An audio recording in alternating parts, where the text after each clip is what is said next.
just get up, move towards that challenge, whatever that challenge is. Move towards that challenge and go attack it. And you may be successful and you may not be successful, but you will be better. And the next challenge, you're going to be more prepared for. And the next challenge after that, you're going to be even more prepared for.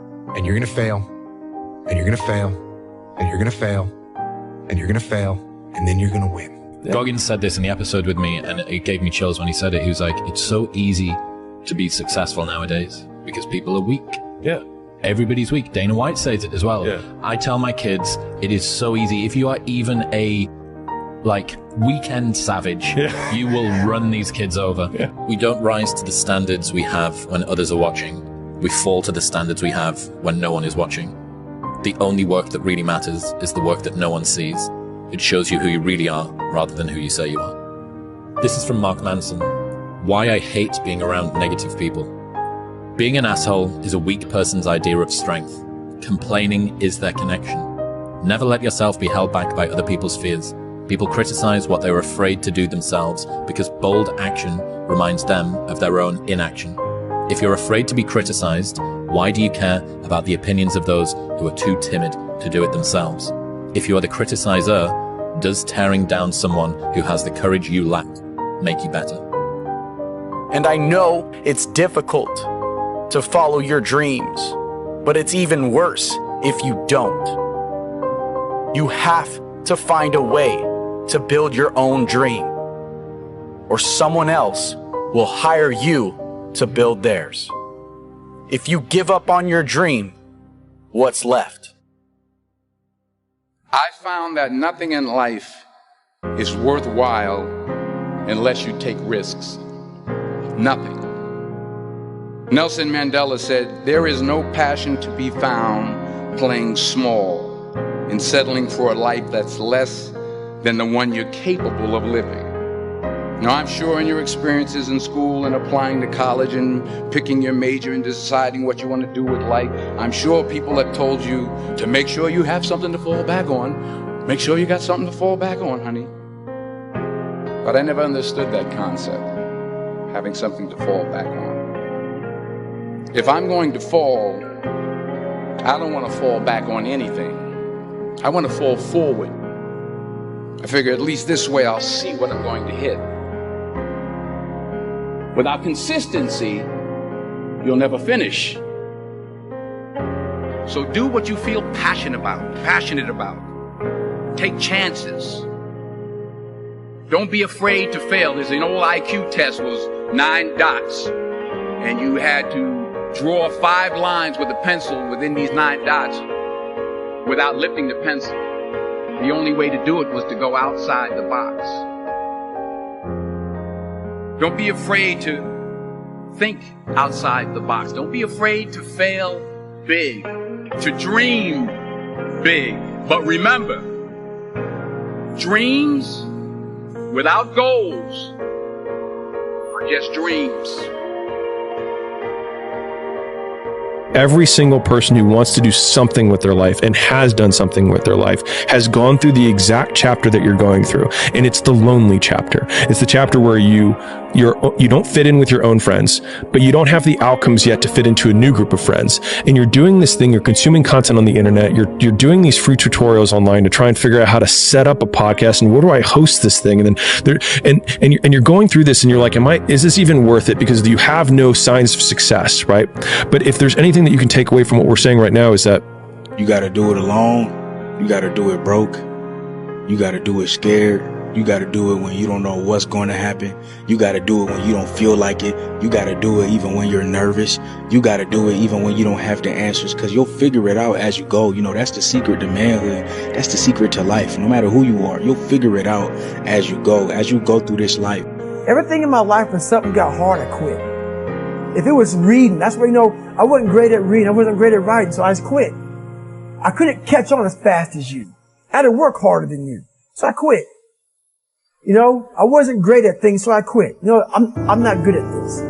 Like, man, if I could just go that distance, that extra mile, to just go, just to finish. I want to finish. I want to feel victory. And victory for me wasn't winning, it was just finishing. So I said, you know what? If I can feel like these guys feel, it would change my life. But what I realized, the best feeling I had was when I was by myself trying to lose this weight. I had to lose it in literally less than 3 months. 106 pounds in less than 3 months. And literally, I started feeling victory just by putting myself in the battle. It wasn't about going to Navy SEAL training. It wasn't about being the 23rd guy in that chair. I started realizing, man, just by going to war with myself every day and putting these challenges and these goals and these obstacles, these insurmountable obstacles. So it wasn't about losing 106 pounds. Me losing 5 pounds was an accomplishment. Me losing 10 pounds and then 50 pounds. And then the more I did this, the more I gained confidence. And then the more I gained confidence, the more I realized these guys can't do what I'm doing right now. I had no coach, had no trainer, had no money. I didn't know how to lose weight. I had no knowledge of what I was doing. I was just working. I was just sacrificing. And then through that, all these different tools started coming up. But I would have never found these tools if I didn't put myself in a very uncomfortable place. We all look for toughness. We all want it, but we look for it in a comfortable environment. You will not find toughness in a comfortable environment. Those of you who are listening to this, whoever hear this, you will not find it. Each of the traits has a price tag attached to it. It's just like, do you want to pay the price tag to get the thing?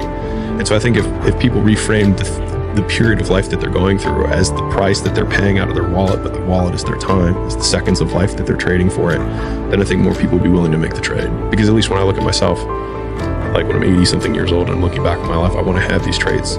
But in order to have those traits, I know I have to go through these things. And I think for me, that's given me a lot of comfort in hard times.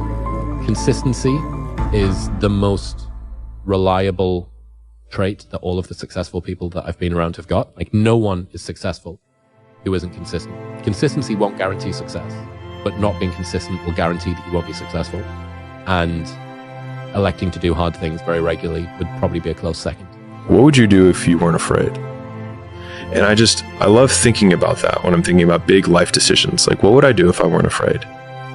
And it's usually like the big one, the bigger thing that I really want to do, but I'm afraid to do it. It's like, that's what I should do. And to your point about, you had the 5 things that you told your team. The one that we have is, originally it was something that we called 1 of 1, which is make only things that we can make. One of the biggest drivers of my life has been my friends that didn't believe in me. Well, what do you think you're going to do? I'm going to win, bitch. That's what I'm going to do. Okay? And you're going to be the same, and I'm going to win, and that's that. When we think about in these times of disbelief, in these times of doubt, in these times of falling out, that's massive amounts of fuel for you to go do what you want to do. And I know we live in this feel-good society where everybody wants to say, well, don't worry about what they say. Well, listen, if you don't worry about what they say, you're missing out on 50% of the available fuel.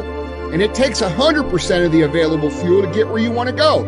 And every single motherfucker I know that's built anything relevant that is highly successful, whether they talk about it in public or not, if you get them in private and you get a couple whiskeys in them, they'll tell you everybody they hate. They know their names, they know where they live, they know what they're doing, and they'll say, "F that motherfucker, I'm winning." And they are proud of it. And I'm talking about all the spiritual gurus, all of them. I know them all. And all of them have this dark side in them that wants to smash faces. And that comes from rejection. It comes from doubt. It comes from people breaking up with you. It comes from people saying ignorant shit, not believing in you. These are things that you can use by simply saying them and going and doing it. You know, so you have to become one of these people that can absorb the negativity and then not dwell on it, but then turn and do productive things in terms of taking action to move forward.